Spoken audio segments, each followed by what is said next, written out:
seperti yang kita dah maklumkan kepada semua kita punya pengguna kita dan juga bakal pengguna pada produk Mineralife kita. Hari ni kita ada special podcast bersama dengan doktor perubatan kita, Dr. Wano Asmara. So sepatutnya kita punya jadual podcast kita hari ni pukul 1 tengah hari, tapi disebabkan kerana ada sedikit masalah, kita drag pada pukul 3 petang. So kami harap pada anda di luar sana boleh minta maaf lah banyak-banyak sebab kita ada sedikit kelewatan di situ. Okey, apa-apa pun insya-Allah hari ni penantian anda tu akan lebih berbaloi sebab podcast kita hari ni bersama dengan Dr. Wan Asmara kita, di mana anda boleh bertanya macam-macam mengenai kesihatan. Tapi janganlah tanya lebih-lebih sampai nak tanya berapa dia punya blood count ke apa kan. So basically you boleh tanya secara general sebab yang lain-lain tu kena jumpa doktor lah untuk lebih detail lagi. Okay, so tanpa melengahkan masa, nanti saya nak doktor kenalkan diri doktor sendirilah. So Dr. Wan Asmara ni dah lama dah saya kenal. Berapa tahun dah doktor? 8 tahun. Saya kat 9 tahun. Sabah ni kot. 10 tahun. 2017, 2018. So saya dah kenal doktor ni dah 10 tahun. So tapi doktor dah menjadi doktor 30 tahun. Wah, So lagi 1998. lama lah. So insyaAllah pengalaman doktor tu memang banyak. So doktor boleh share juga dengan kita pengalaman dan pengetahuan doktor mengenai kesihatan dan juga perubatan. So tanpa melengahkan masa, doktor boleh tak kenalkan diri doktor? Secara ringkas doktor, jangan banyak-banyak. Bismillahirrahmanirrahim. Assalamualaikum warahmatullahi wabarakatuh. Nama saya Dr. Wano Asmara Muhammad Noor. Dilahirkan di Kota Baru, Kelantan tahun 1972. So saya dah 54 tahun tahun ni. Saya mendapat ijazah kedoktoran saya daripada Bangalore University, India pada tahun 1998. Dan telah balik ke Malaysia setelah bekerja di India lah. Saya kena bekerja di India, dan lepas tu barulah balik Malaysia pada tahun 2000. Dah buat houseman saya yang first kali di HKL lah, di Hospital Kuala Lumpur. Masa tu di seluruh KL tu cuma ada 3 hospital, bukan macam sekarang ni ada Sungai Buloh, Serdang lah, macam-macam hospital kan. Jadi masa saya dekat HKL dulu cuma ada HKL, Hospital Kelang dengan Hospital Selayang yang baru buka. Jadi hospital besar tak banyak. Jadi orang dia memang gila lah. Satu doktor ni sebab 10,000 masa tu. 10,000 pesakit. Jadi seorang doktor kena tengok 10,000 pesakit masa tu. Okay, so lepas tu saya tahun 2005 saya berhenti daripada perkhidmatan kerajaan dan join private lah. Dan pada tahun 2018 baru saya join. Saya mula berjinak dengan SF Wellness. Masa tu Richwell lagi kan, Richwell Sdn Bhd. So sehinggalah saya hari ni. Alhamdulillah. So okay doktor, kita make it short kan. Sepanjang 30 tahun doktor berkhidmat kan, apakah kes-kes yang selalu doktor facing sebagai perubatan? Biasanya kalau klinik kat klinik swasta ni paling banyak cough cold lah, ataupun upper respiratory tract infection. Sekali-sekala kita dapatlah kes-kes emergency, kadang sakit jantung lah apa semua. Dan juga ramai juga yang malas beratur dekat hospital kerajaan, klinik kesihatan, diorang datang untuk follow up penyakit kronik lah. Darah tinggi, kencing manis, jantung, stroke pun ada. Jadi dia orang ni kadang-kadang tak ada masa kan. Jadi yang tak ada masa ni lah yang kadang-kadang default follow up tu. Kan takut kena marah dengan doktor kat hospital, datang kat kita. Nak ajak borak apa semua kan. Begitulah biasanya. Okey, tapi mainly kalau klinik swasta ni URTI lah, URTI. Lepas tu penyakit kronik. Jangan tak tahu URTI Upper respiratory tract infection. Maknanya yang cough cold ni lah, yang semua batuk, sakit tekak, demam lah, benda semua tu. Mainly tu lah. Okey doktor, macam sekarang ni kan, saya pernah terdengar satu quote lah macam semua semakin moden. Kita punya makanan dah semakin high tech, makanan kita kan. Lepas tu ubat-ubatan pun semakin banyak. Suplemen apatah lagi, memang semakin banyak. Tapi kenapa penyakit pun semakin banyak? Dan dia seawal usia dah ada yang kena penyakit yang, kalau dulu orang tua je kena penyakit ni, tapi sekarang orang muda pun dah kena penyakit tu. Okey. Dia sebenarnya banyak faktor, tapi sebenarnya dia boleh bagikan kepada dua je lah sebenarnya, pemakanan dan juga stres. Jadi pemakanan sekarang ni kita dapati banyak yang tidak berkhasiat sebab semua nak pantas, semua nak fast food. Jadi semua nak processed food, fast food. Beli yang dah siap, rendam air je terus dapat kan. Jadi benda yang dah diproses, yang fast semua ni, semuanya dah kurang vitamin, dah kurang dia punya mineral dan sebagainya. Okey, jadi kita consume benda tu hari-hari. Kan, apatah lagi orang yang busy, yang mak bapak kerja dan sebagainya. Jadi anak-anak pun makan daripada kecil lagi dah start makan nugget sajalah, makan benda-benda yang segera lah, mi segera lah, apa semua. Jadi benda-benda tu semua dah tak berkhasiat. Dia processed food. Bila processed food ni dia dah kurang vitamin tu dan mineral tu semua. Jadi bila benda ni dah diajar daripada kecil, jadi lama-lama dah mungkin 10 tahun, 20 tahun yang pertama kehidupan tu, benda-benda yang asas tu dah berkurang lah. Maknanya benda dah lah ni, mineral ni dia dipanggil trace element. Maksudnya dia nak trace dia sikit je. Kan? Jadi kalau yang sikit tu pun tak ada, macam-macam penyakit lah sampai. Dan dah ada di antara yang trace element ni, walaupun dia perlukan sedikit, tapi dia sangat penting dalam pengawalan sistem badan kita. Macam contohlah magnesium kan. Magnesium diperlukan untuk mengawal selia, pengembangan dengan pengecutan salur darah. Okay, so kalau magnesium tu kurang, maknanya salur darah tu mengecut. Dia salur darah mengembang dan mengecut ni, dia kerjasama di antara magnesium dengan kalsium. Okay, so kalsium ni dia ada satu kalsium channel. Dia panggil, apabila kalsium masuk salur darah tu akan menjadi mengecut. Bila kalsium kurang, dia akan mengembangkan salur darah. Jadi ini kalsium channel ni akan dikawal oleh magnesium tu. Jadi kalau magnesium kurang, maka terlalu banyak kalsium akan masuk. Maka salur darah tu dia mengecut saja. Dia tak boleh kembang. Jadi bila mengecut saja, lama-lama tekanan darah akan develop lah, akan naik. Dia macam kalau kita ada pipe yang air slow, kita picit ujung tu. Tekanan naik lah. Jadi sama juga. So kalau salur darah kita kekal diameter dia kecil, maka tekanan darah akan naik lah. Sebab itulah zaman sekarang ni budak dan muda-muda yang kena penyakit. Sebab bila salur darah dah mengecut, so blood flow tu dah makin berkurang, oksigen kurang sampai, lepas tu mineral kurang sampai, vitamin kurang sampai. Jadi lama-lama dia punya sistem dalam badan tu kacau daripada peringkat awal. Jadi itu yang susah. Jadi itu yang macam contoh saya punya pesakit, darah tinggi yang paling muda adalah 14 tahun. Okey.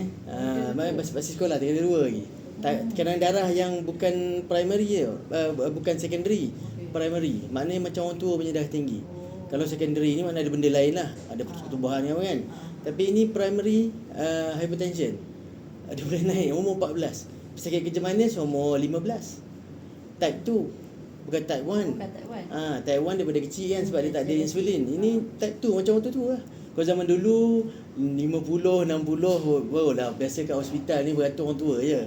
Tapi sekarang Allah tak penuh dah dengan orang muda ni. Dan pesakit jantung saya paling muda 12 sakit jantung yang ni yang rasanya boleh kita ingat mula-mula kita ingat dia main-main. Mak bapak dia pun, saya takut anak saya main-main kan cakap. Kita pun okeylah, bagi ubat dulu lah, bagi ubat.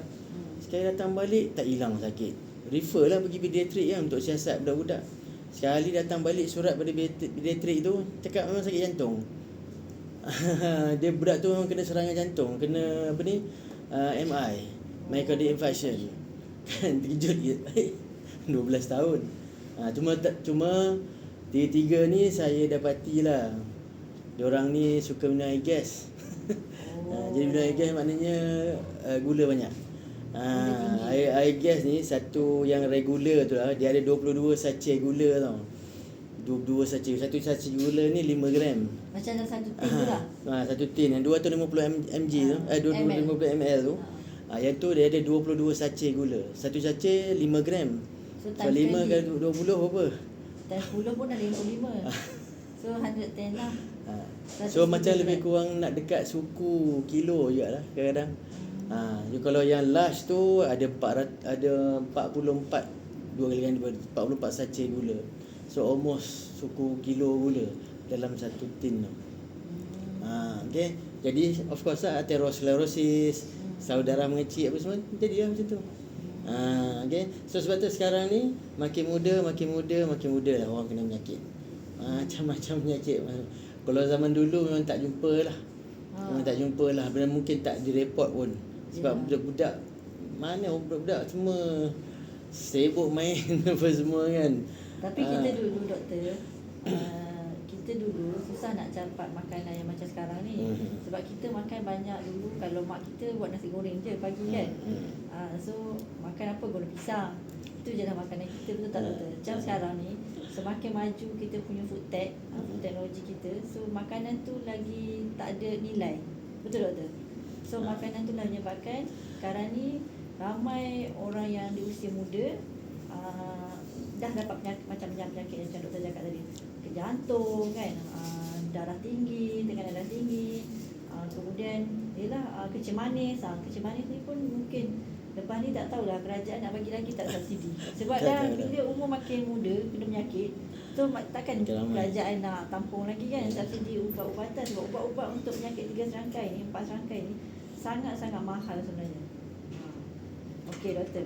So biasanya doktor kan, kalau macam mereka yang tak dapat minerals ni, especially magnesium ni, dia orang ada tanda-tanda tak, simptom-simptom dekat tubuh badan dia? Okey. Dia macam ni, kalau kita dah kurang vitamin dan kita kurang zat daripada kecil, daripada awal, badan kita ni dia ada mekanisme untuk mengadaptasi keadaan tu. Okey. So bila badan kita cuba mengadaptasi masalah tu, kita tak akan rasa sangat. Okey, macam contohlah orang yang ada darah tinggi contoh kan. So kalaulah tekanan darah dia naik 140/90, dia dah mula pening, sakit kepala sebab dia tak pernah 140/90 kan. So bila dia rasa pening, sakit kepala, penat apa semua, dia pun ambil Panadol 2 biji, makan Panadol 2 biji, lepas tu tidur, rehat, ambil MC kan. Lepas tu bila dia buat begitu, lama-lama badan dia boleh mengadaptasi dengan tekanan tu. Dia lama-lama 140/90 tu dia dah tak sakit lagi dah. So dia rasa dia okey lah. Nak pergi check doktor, dia okey. So kata lepas tu naik lah 2 minggu, sebulan, 3 bulan lepas tu naik lagi 150/95. Dia sakit balik, sakit kepala kan. Lepas tu dia pun sakit kepala ni, makan Panadol, lepas tu rehat, tidur, ambil MC semua, tidur. Lama-lama badan dia akan mengadaptasi keadaan tu. Jadi lama-lama dah naik 200/110 barulah dia makan Panadol pun tak jadi dah. Itu yang berlaku sebenarnya. Jadi bila kita dah develop masalah-masalah ni daripada kecil, jadi badan kita sebenarnya cuba mengadaptasi benda tu, tapi bukan untuk selama-lamanya. Sepatutnya adaptation ni membuatkan kita sebab tu kita penting untuk screening tu. Setahun sekali, 6 bulan sekali, 3 tahun sekali at least kan, untuk screening, untuk tengok ada benda-benda yang tak betul tak. At least check tekanan darah, gula apa semua. Sekarang ni 20% rakyat Malaysia kecil manis. Itu yang confirm. Maknanya 1 daripada 5. 1 in 5 pesakit kecil manis kat Malaysia ni. 1 in 5. Maknanya dalam 5 orang kita jumpa kat coket ke dekat mall kan. Kita ni ada 5 orang. Kat sini dah 5 orang, maknanya seorang mesti kecil manis. Macam tu. Okey. Jadi lepas tu kalau darah tinggi 30%. 1 in 3. 1 in 3 darah tinggi Okey. So penyakit tu dah jadi terlalu common. Dan orang itu yang confirm tau. Belum yang pre-diabetic, pre-hypertension semua. Jadi orang macam ni lah biasanya yang dia buat tak tahu je. Dia takut nak jumpa doktor. Lagi satu sebab mungkin kos kos kesihatan kat Malaysia ni mungkin tinggi sikit. Orang kalau tak ada RM100 sekeping tu takut nak pergi klinik. Kan, takut nak pergi klinik swasta tu. Apatah lagi hospital. Dah berapa doktor? Okay. So apa ni, jadi bila jadi macam tu, lepas tu orang dah takut nak pergi, orang revert kepada cara lama, makan bedol lah, ambil kat kayu lah, apa semua kan. Jadi macam tu lah. So lama-lama bila dah teruk, dah pingsan lah kan, syncope attack, barulah bawa pergi ke hospital. Okay. Dan sekarang ni even doctors 20 ke 30% of doctors obese. Obes. Doktor sendiri pun obes kan? Okay, sebab doktor pun nak cepat kan, makan tengah hari tak sempat ni, setengah jam lagi nak jalan lagi pergi sana. Kantin tiba lah, mana tak ada nak tunggu dia masak nasi goreng ke ada. Pergi beli ngap dah balik. Minum pun sirap. Sebab nak tenaga ni tak minum lagi. Minum sirap manis. Ambil air gas apa semua. Kononnya dapat tenaga. Tapi jangka panjang teruk lah. Itulah jadi sebenarnya. Jadi bila apatah lagi kalau daripada budak, dia dah terbiasa dengan benda tu. So badan dia cuba mengadaptasi keadaan tu lah. Tapi lama-lama So kita dulu dah tua ni baru start makan makanan proses. Kan? Jadi bila umur kita dah 50-60 baru dapat simptom tu. Jadi ini daripada muda. Daripada muda. Start awal lagi kita dah bagi makanan bayi dan sebagainya yang bukan the real food. Kan? Kalau zaman dulu mungkin sayur lenyek, nasi lenyek, carrot lenyek, kentang lenyek, semua nak lenyek kan. Kan? Tapi sekarang semua Nestem lah, apa semua kan. Bangunan tu, cereal tu semua, oat lah, semua dia buat daripada tepung gandum, makanan proses. Okey, doktor cakap pasal oat tadi kan.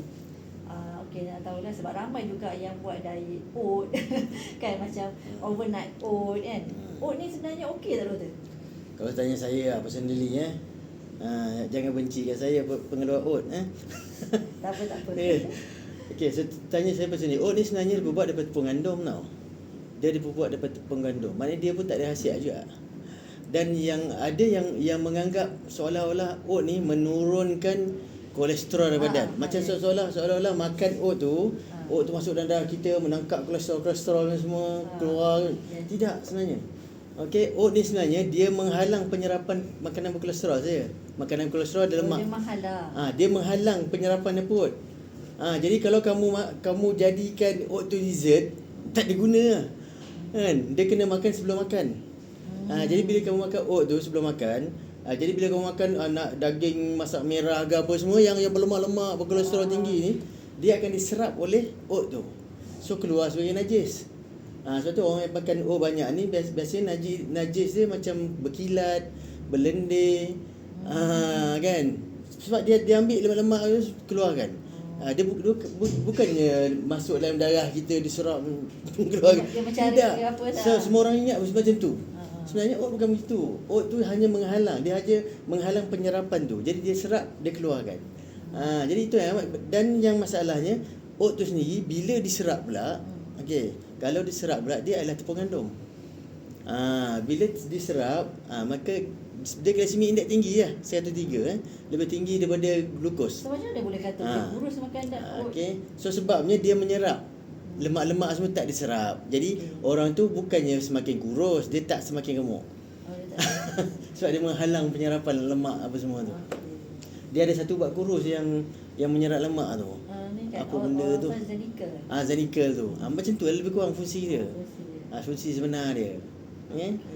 So sebenarnya dia sebenarnya satu dia daripada tepung gandum. Dia glycemic index dia tinggi lah doktor kan. Tinggi. Lepas tu dia ada gluten lah. Dia memang ada gluten sebab dia gandum. Lepas tu dia pula berperisa. Sekarang ni kan oat perisa strawberry, oat perisa nenas lah, hamda semua. So dah campur dah. Lepas tu kita campur pula dengan susu lembu kan. Campur dengan susu biasanya kan, oat kan. So susu lembu tu 70% karbo. That means kalau you minum seliter susu lembu, 700 ml jadi glukos dalam darah. Okey, sebab tu lah kalau orang tanya saya kata tak guna minum susu lembu. You baik minum susu unta ke, susu kambing ke kan. Yang karbonya lagi sikit daripada tu. Sebab tinggi. Lemak tinggi. Lemak tinggi. Lemak sihat tinggi nak senang cerita. So untuk anda dekat luar sana yang biasa makan makan oat untuk diet kurus apa semua, doktor cakap tak apalah, makan je lah. Okey, dia ada cara yang lebih baik daripada tu. So mungkin nanti doktor boleh explain lah kan. Okey doktor. Lepas tu kan doktor, pernah tak doktor jumpa patient yang nampak sihat kat luar tapi dalaman dia sebenarnya dia have a lot of health problem. Dia ada banyak masalah kesihatan. Nampak sihat kat luar. Banyak jugalah kes yang dia nampak sihat. Setiap kali datang, tapi saya tahulah dia bukannya makan ubat. Dia selalu default benda yang cukup untuk sebulan, 5 bulan baru datang tambah ubat kan. Benda-benda macam tu lah. Biasanya pesakit-pesakit ni dia bekerja kuat apa semua. Jadi tu yang dia tak ada masa nak datang lah apa semua. Tapi kalau dia tak jaga kesihatan, lama-lama dia akan jadi teruk lah. Ada beberapa kes lah. Macam saya pernah masa kat Sabah dulu, masa saya kat Permai Lok Kawi kan, pesakit ni saya ada lah jumpa 2-3 bulan sekali. Dia datang, kita bagi ubat, datang 2-3 bulan sekali kan. Sebab you tak boleh macam ni, you kena makan ubat ni, jaga kesihatan, cukupkan rehat, makan ni betul apa semua kan. Senyum-senyum lah. Sekali satu masa tu, saya rasa dia dah dalam setahun lebih lah follow up dengan saya. Sekali masa tengah cakap kan, consultation, tiba-tiba saya ingat muka dia. Ada dia cakap ada bu jatuh. Dia stroke depan saya. Dia panggil ni tengah cakap terpaksa lah kita panggil ambulans apa semua kan. Bagi dulu aspirin yang dipecahkan lah apa semua. Macam-macam lah kita cuba bagi treatment yang boleh kita buat masa tu sementara menunggu ambulans datang. Dia stroke depan saya. Kita tak kena kata aku dah kata kan, aku dah tak kena cakap macam tu kan. Jadi dia dah pergi sebulan lepas tu lah lebih kurang. Dia datang balik dengan sengit tu. Dengan sengit. Nasib baik dia bukan hemorrhagic stroke, dia cuma infarction stroke kan. Sebab salur darah tersumbat. Kalau hemorrhagic stroke mungkin dah tak boleh datang terus. Baring je, vegetable je. So datang saya ingat lagi. Dia cakap doktor dia kata saya nyesal tak dengar cakap doktor dia cakap macam tu. Tapi itu mujur lah hidup. Ada satu lagi kes masa saya kat Beranang lah. Ni pun sama juga. Bagi ubat sebulan, 3-4 bulan sekali baru datang.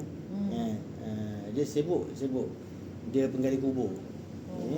Dia kenal orang besar ni, polis, adun semua kenal dia. So dia pun sama, kita nasihat dia tak boleh macam ni. Setiap kali datang tekanan darah tinggi. Kita suruh makan ubat.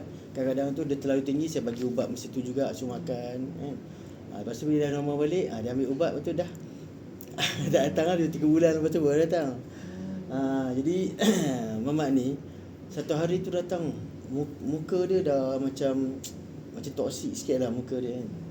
Dia datang tu dia cakap kat saya, doktor saya sakit dada kiri sangat.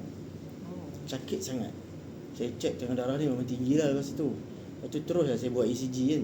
Bila saya buat di ECG tu semualah semua leads, STEMI kan, ST elevation semua leads. Maknanya semua bahagian jantung tu saudara sumbat. Okey. Jadi saya telefon ambulans kan. Sementara tunggu tu kita bagi dia ubat buah lidah apa semua kan. Lepas tu tunggu masa tu COVID. Yang COVID first tu. Kan. Jadi dia masa tunggu tu saya bagi dia kata masih sakit lagi. Saya bagi lagi satu yang ubat buah lidah tu. Lepas tu tengah depan macam ni. Dia kata sakit sangat lah. Lepas tu debuk jatuh. Ambulans tak sampai ni. So kita pun risau CPR. Ambulans datang. Ambulans sampai tu je tak boleh lah. Sahkan mati je. Tak ada. Walaupun doktor so kita dah try dah CPR lah apa semua. Maknanya sumbat tu memang maksimum lah seluruh jantung. Jadi nasib baik lah saya buat ECG masa tu. So ada bukti yang dia mati sebab tu. Kalau tidak kena bedah banyak masa COVID. Orang nak tengok adakah kerana COVID. Kan ada sistem lain ke? Kalau saya tak buat ECG tu, Tak tahu nak kena lah hantar dia hospital punya belajar punca apa ni, tak tahu. So lepas tu baru, jadi bila ambulans datang semua kita beritahu. Lepas tu jadi isu lah sebab balai polis nak buat postmortem. Lepas tu adun tu datang semua lah. Saya pun cakap lah, saya dah sahkan dia sakit jantung teruk. Tu jadi lah kan. Jadi susah lah kalau kita tak jaga kesihatan kita macam tu lah. Dah teruk dah. Yang lebih ironinya 3 hari sebelum dia datang tu, dia ambil gambar dekat, dia pergi kubur, dia ambil gambar dalam kubur tu. Dia di tengah gali kubur tu dia ambil gambar. Di sinilah kita semua akan pergi nanti. So Dia macam dah rasa. Yelah. Okey doktor. So kita apa dia macam tadi doktor cakap pasal stroke kan. So saya nak tahu juga doktor, mungkin kat luar sana pun ada juga yang nak tahu kan. Sebab sekarang ni ramai orang kena stroke doktor. Punca utama stroke ni kenapa doktor? Darah tinggi ke macam mana? Sebenarnya stroke ni adalah penyakit dalam kategori atherosclerosis. Atherosclerotic disease. Atherosclerosis ni maksudnya penebalan salur darah. Dinding salur darah tu jadi menebal. So dia menyebabkan aliran darah makin berkurang dan kadang-kadang dia block. Yang block tu lah jadi sakit jantung, stroke apa semua tu. So dia bermula dengan salur darah tu. Makin kecil lumen dia. Kalau yang so penyakit ni sebenarnya preventable sebab dia sedikit demi sedikit. Kalau yang second stroke, yang second stroke ni mungkin sebab darah beku dilodgekan jadi makin kecil, so darah beku tu akan menyumbat salur darah yang lagi kecil. Itu yang kena second stroke. Lagi satu macam DVT ni deep vein thrombosis, orang rokok kadang-kadang, atau orang yang bedridden, dia punya kaki ni, dia punya salur darah kat sini besar tau, salur vein tu. So dia ada darah beku boleh develop kat situ akibat pada nikotin lah apa semua tu. So darah beku boleh develop kat situ. Jadi yang darah beku ni boleh pecah. So yang pecah tu lah dia, yang kecil-kecil tu dia akan sumbat salur darah yang kecil-kecil. So yang kecil-kecil tu macam otak, jantung semua tu lah. Buah pinggang, salur darah kecil-kecil tu, rosak buah pinggang dan sebagainya. Jadi penyakit-penyakit ni termasuk dalam atherosclerotic disease. Jadi yang kita perlu buat untuk menghalang ni adalah menghalang atherosclerotic changes tu. Itu je lah. Iaitu keradangan tinggi. So semua orang mesti pening kan, apa dia keradangan. Okay. So macam ni, mungkin ada kat luar sana kan, kita selalu buat blood test doktor. Buat blood test tapi kita tak tahu apa sebenarnya yang doktor buat kan. Daripada bacaan kita punya blood test kita tak tahu apa kan. Apa perbezaan antara kita buat blood test yang biasa tu yang puasa daripada malam sampai esok, lepas doktor ambil ni, lepas tu check kan, lepas tu HbA1c dengan keradangan SCRP. Keradangan. So boleh tak doktor ni? Keradangan ni, cerita pendek dia menyebabkan macam luka lah dalam salur darah kita tu. Bila luka kalau kita luka kat sini kan dia jadi parut. So parut ni mesti lebih tebal daripada kulit kita. Betul tak? Jadi kalau luka dalam salur darah tu, dia menjadi parut, dia akan jadi lebih tebal daripada dinding biasa ni. Jadi bila luka tu bertumpuk-tumpuk, keradangan tinggi, so dia akan menyumbat salur darah tu. Dan kalau ada apa-apa yang betul-betul yang datang kat situ, dia boleh melekat pula dekat parut tu. Yang menyebabkan dia lagi besar, lama tutup dan jadi tersumbat. So itu cerita dia. Jadi keradangan ni sebenarnya boleh disukat. Kita boleh tahu kita ni keradangan tinggi atau rendah. So antaranya kita boleh check kita punya HSCRP. HSCRP, highly sensitive CRP, bukan CRP biasalah. Lepas tu homocysteine, serum homocysteine. Jadi kalau serum homocysteine ni tinggi lebih daripada 5, maknanya kita keradangan tinggi. Kalau yang HSCRP ni normal dia adalah antara 1 hingga 3. So kalau lebih sehingga 5 tu maknanya kita ada risiko lah kena penyakit atherosclerosis ni. Kalau tinggi sangat, itu kemungkinan keradangan disebabkan oleh infection. Macam orang semua, orang batuk, orang demam, semua tu pun HSCRP dia boleh tinggi. Lepas tu homocysteine, and then last kali serum insulin. Serum insulin ni sebenarnya antara tanda yang paling awal sekali orang nak kena kencing manis. Bacaan dia selalu macam ni, doktor? So bacaan dia tinggi. Tinggi. Okey, tinggi. Saya tak ingat normal dia.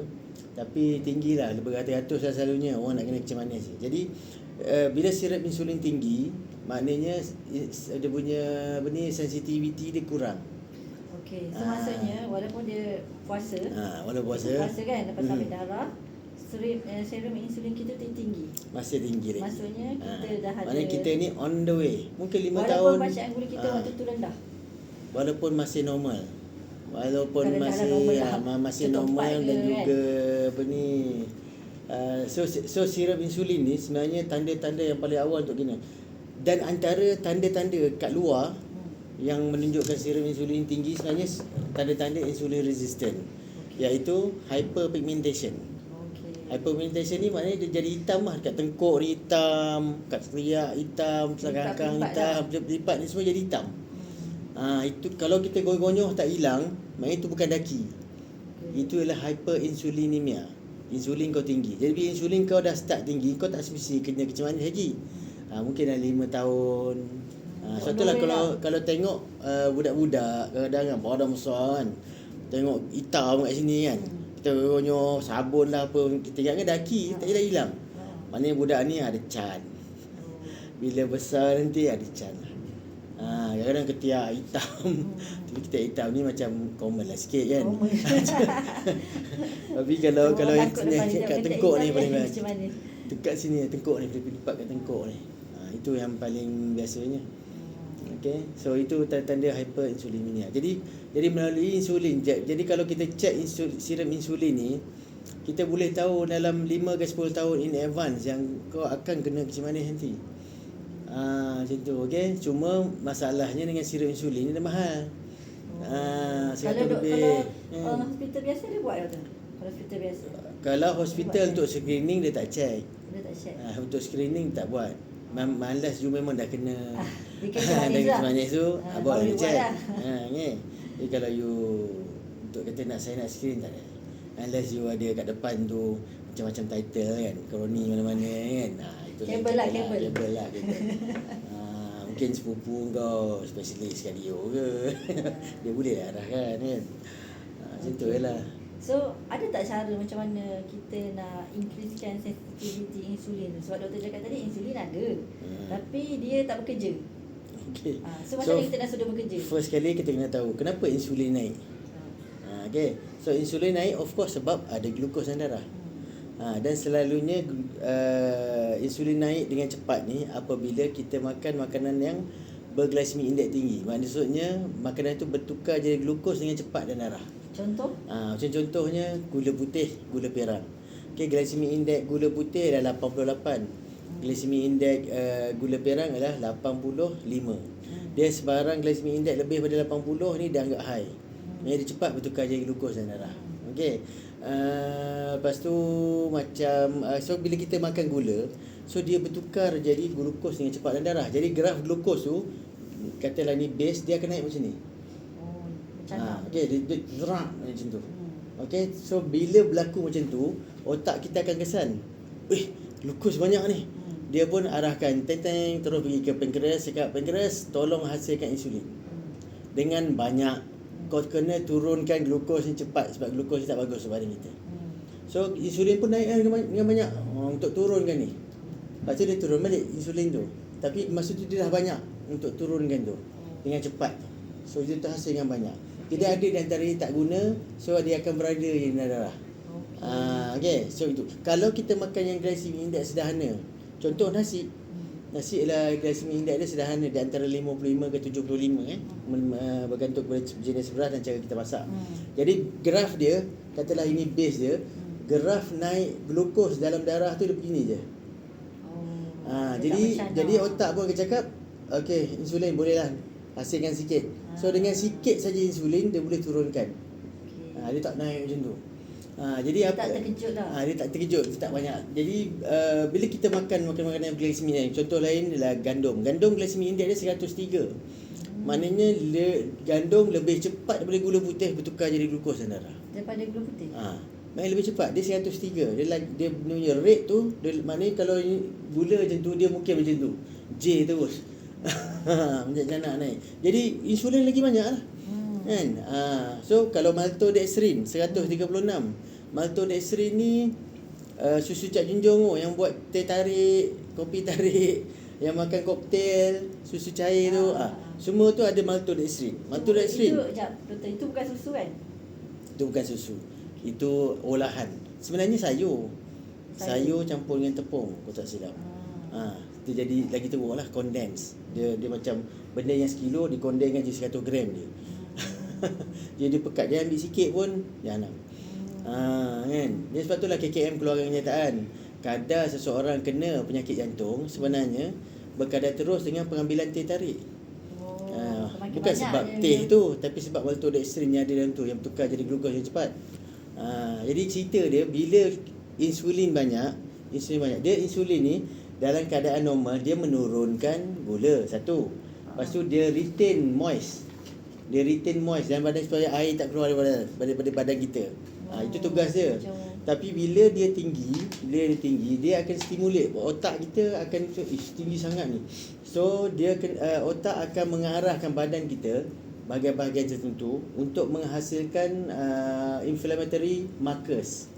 So inflammatory markers ni macam contoh tumor necrosis factor, interleukin lah, mast cell lah, macam-macam lagi lah. Semua dia sel darah putih yang ada tu semua, benda ni akan jadi banyak. So benda ni itu yang dia akan membuatkan kita rasa tak sedap badan, pening, sakit kepala, sakit sana sakit sini. So sepatutnya bila kita rasa benda-benda ni, kita akan cukupkan rehat kita pergi check doktor, nak tengok ada apa-apa yang boleh dikurangkan ke apa semua. Macam tu lah cara dia, kita ambil antioksidan dan sebagainya. Tapi sekarang ni, orang zaman sekarang, bila insulin naik, inflammatory markers keluar, dia buat tak tahu je. Sakit kepala, dia makan Panadol. Tak jumpa doktor. Panadol dulu apa semua. Dia tak buat screening tu. Jadi bila inflammatory markers ni lama, itu yang menjadikan perubahan atherosclerosis tadi. Sebab most of it ada dalam darah. Mast cell lah, tumor necrosis lah, semua ni dia dalam darah. Inflammatory markers ni. So itulah cerita dia jadi atherosclerotic. So sebenarnya bila kita punya insulin terlalu tinggi dalam tubuh badan kita, dia akan trigger banyak sangat perkara, keradangan apa semua tu kan. So sangat-sangat tak bagus lah sebenarnya insulin yang tinggi. So insulin yang tinggi ni sebabnya dia terkejut kan doktor. Okey, doktor, macam mana pula magnesium dan mineral ni boleh bantu mereka yang ada masalah kencing manis ni? Okay. So first kali kita balik pada asas. Kalau ikut kajian di negara-negara barat, 85% daripada pesakit kencing manis sama ada lower border magnesium atau kurang magnesium. Itu yang diorang dapat. 80% daripada pesakit kencing manis dia kurang magnesium dalam badan. Jadi kenapakah faktor magnesium ni? Jadi magnesium ni kita tahu kan, dia mengembangkan salur darah. Okey, so dia akan maintainkan perjalanan darah tu dengan cantik lah. Maknanya sampai ke salur darah kecil pun boleh kembang. Microcirculation pun boleh jadi bagus dengan cukup magnesium ni. Jadi bila tak cukup magnesium, salur darah tak boleh kembang, dia akan mengecut je.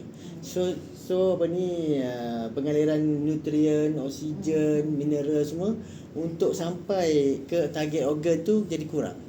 Jadi salah satunya yang terbabit dengan kencing manis ni adalah pankreas. Jadi pankreasnya bekalan oksigen, bekalan nutrien, mineral apa semua jadi kurang lah. Terganggu. Jadi dengan cara itu jenis insulin yang akan terhasil oleh pankreas ni akan jadi tak berkualiti. So mungkin dia tak boleh menurunkan gula tu dengan baik. Dia punya cacat lah. Cacat, insulin cacat, insulin dan tak power. Lemah je, begitulah. Dan mungkin tak boleh berfungsi langsung ke. Dia dah lama-lama bila gula tak dapat dikawal dah, dia kencing manis. Panjang lagi lah cerita dia, tapi begitulah lebih kurang. So sangat untuk dapatkan insulin yang berkualiti ni tadi, so kena make sure pankreas kita pun dalam keadaan sihat.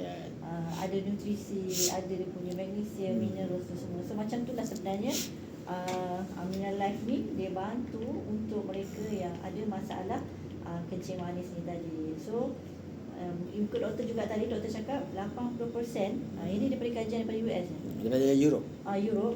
daripada Europe, kajian daripada Europe menunjukkan mereka yang ada masalah kencing manis 80% kandungan magnesium mereka berada dekat lower borderline ataupun low. kurang. Kalau sebab sebenarnya sekarang ni untuk magnesium untuk kita tahu magnesium level dalam tubuh badan kita kan, dalam darah kita sebenarnya dia ada test tau. Kalau you all masuk hospital biasa-biasa tu dia tak buat doktor kan. Kalau masuk tapi sekarang ni masuk ICU boleh buat. tak, sekarang ni kat emergency pun nak buat. Especially kalau you ada masalah darah tinggi, sikit jantung semua, yang kencing manis, diorang akan check serum magnesium. Maksudnya golongan berisiko tadi lah. Berisiko tertentu. Dia bukan 3 screening serangkai, semua 4 serangkai orang. tu dia akan buat lah. Tapi kalau you orang biasa yang dalam keadaan normal, sihat lagi tak ni, adalah.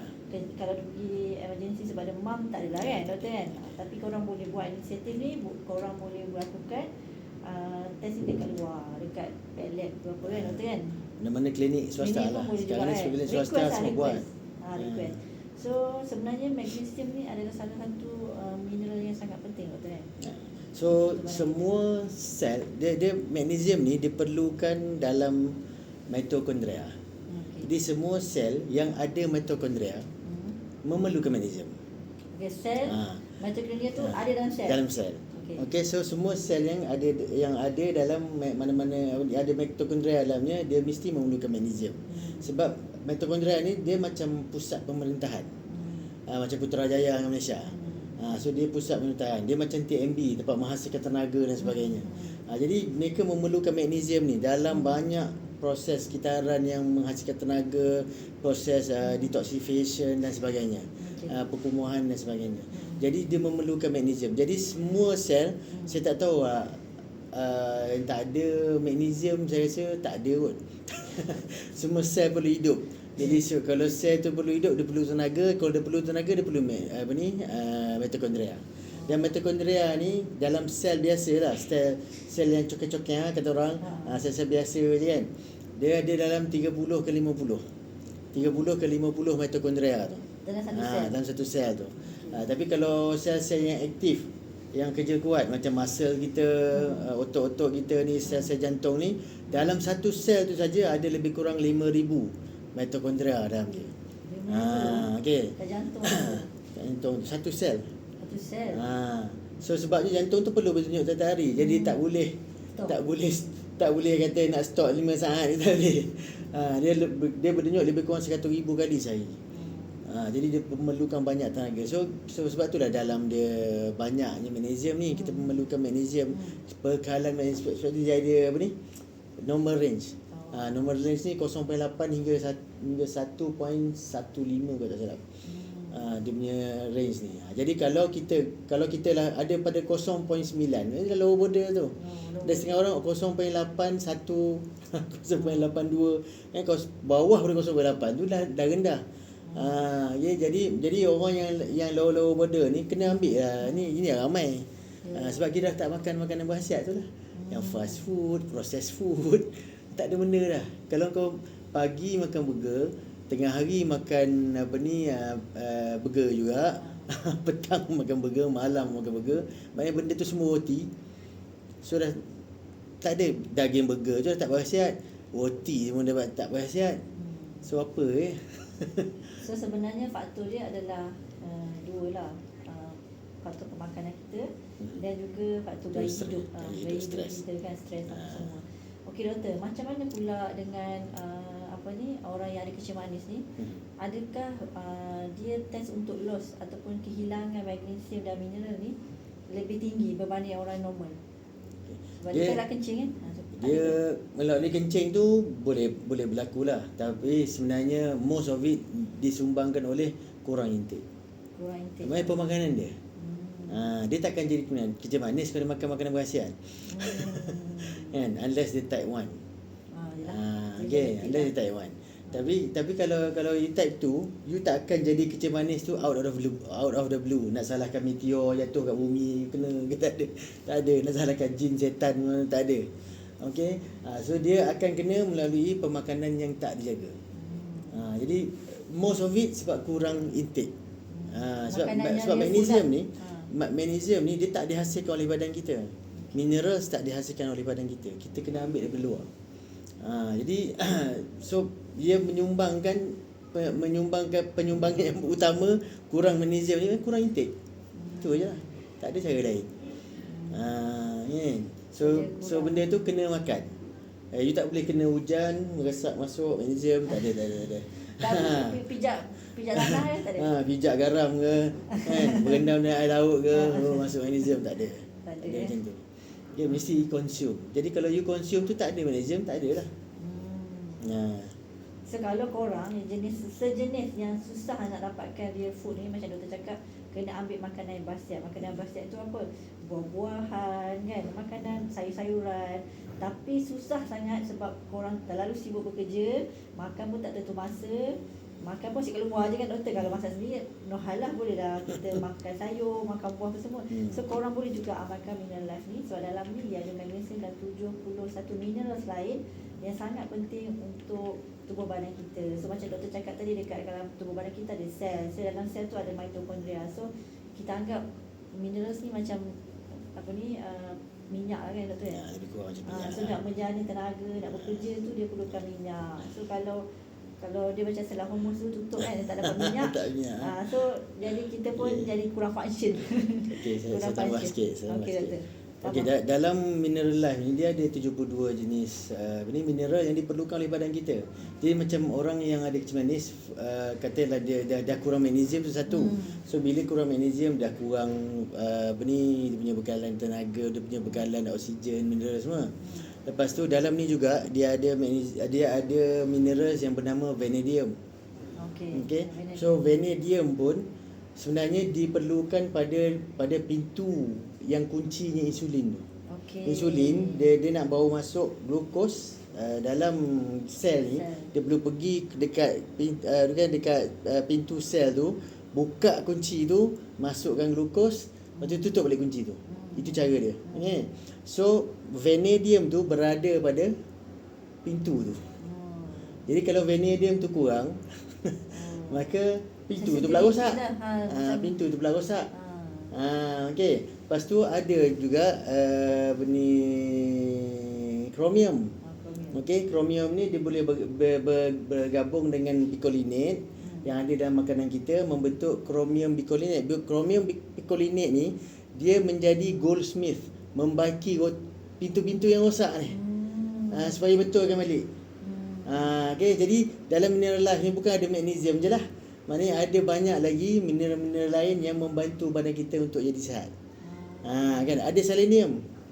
Okey, selenium ni antioksidan yang kuat. Orang ambil drip selenium untuk menjadi muda. Kan, semata-mata.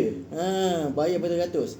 Minum ni insya-Allah kan. So boleh ambil Mineral Life ni untuk mendapatkan bekalan selenium. Walaupun tak banyak dalam tu, tapi adalah selenium tu. Tapi kalau minum hari-hari doktor, adalah. Pun ada kesan lah kan doktor kan? Ada kesan. Okey, jadi banyak mineral yang diperlukan. Contoh dalam tu ada mineral lithium.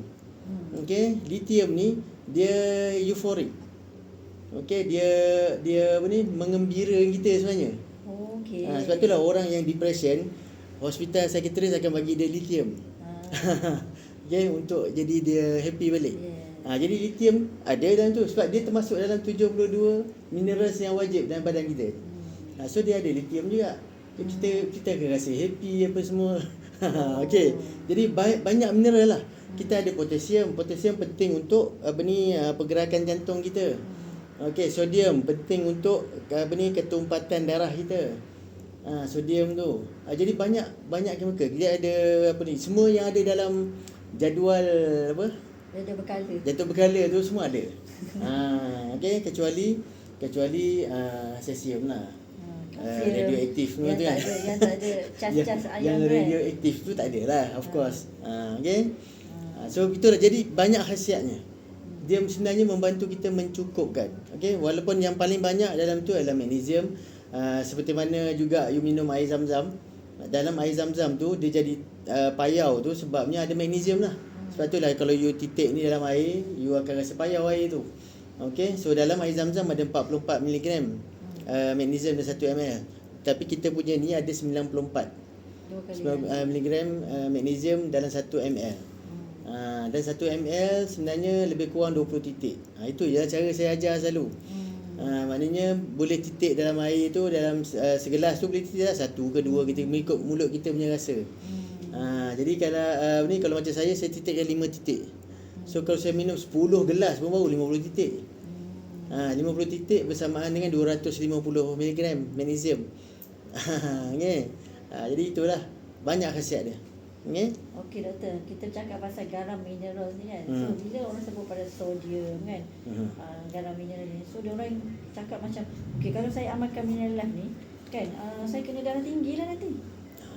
Okey doktor, boleh tak komen sikit? Boleh. Okey, so selama ni kita ingatkan garam galian ni pada kita garam tu ialah sodium saja sebenarnya. Yang kita tahu lah berpuluh-puluh tahun, beratus-ratus tahun dah, kita anggap garam tu ialah sodium saja. Okey, sebenarnya garam ni banyak. Jadi kalau kalau sodium banyak dalam badan magnesium yang ada, okey, dia akan mengaktifkan RAS system dia panggil. Dan memberi boleh menaikkan tekanan darah yang menyebabkan kita dapat simptom dan kita ambil tindakan mengurangkan garam lah apa semua tu. Okey. So dalam proses menaikkan tekanan darah tu sebenarnya magnesium memainkan peranan, sebab dalam cerita sebenar dia balik tabir dia sebenarnya yang mengecutkan salur darah ni yang menaikkan tekanan darah. Jadi cara salur darah ni dia mengecut ni ialah dengan cara kalsium masuk dalam tu. Dia ada reticular space ke apa dah, tempat magnesium akan masuk. So bila tempat kalsium akan masuk, jadi bila kalsium banyak masuk dalam tu, otot tak akan mengecut. So dia pada pada salur darah ni dia sekular muscle. So dia mengecut. Dia boleh mengecut, dia merendahkan meninggikan tekanan darah. So magnesium ni dia punya fungsi ialah penjaga pada pintu kalsium tu. Yang calcium channel tu, magnesium ada dia punya remote dia.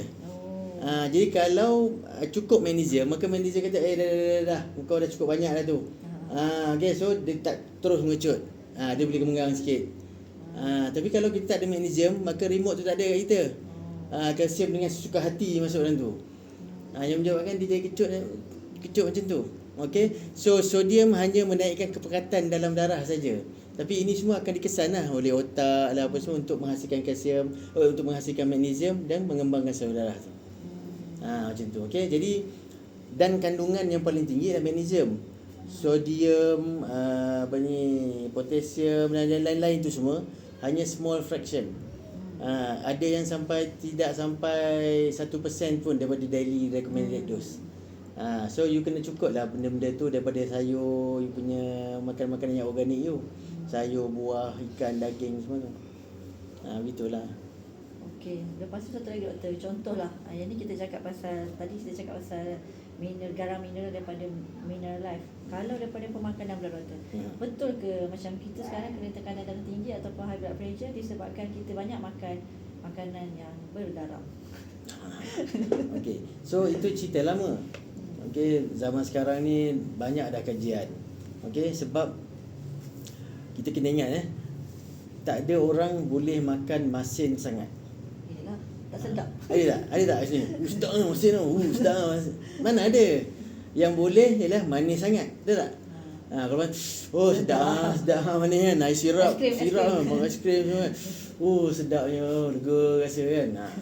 So memang garam tu tak memainkan peranan sangat.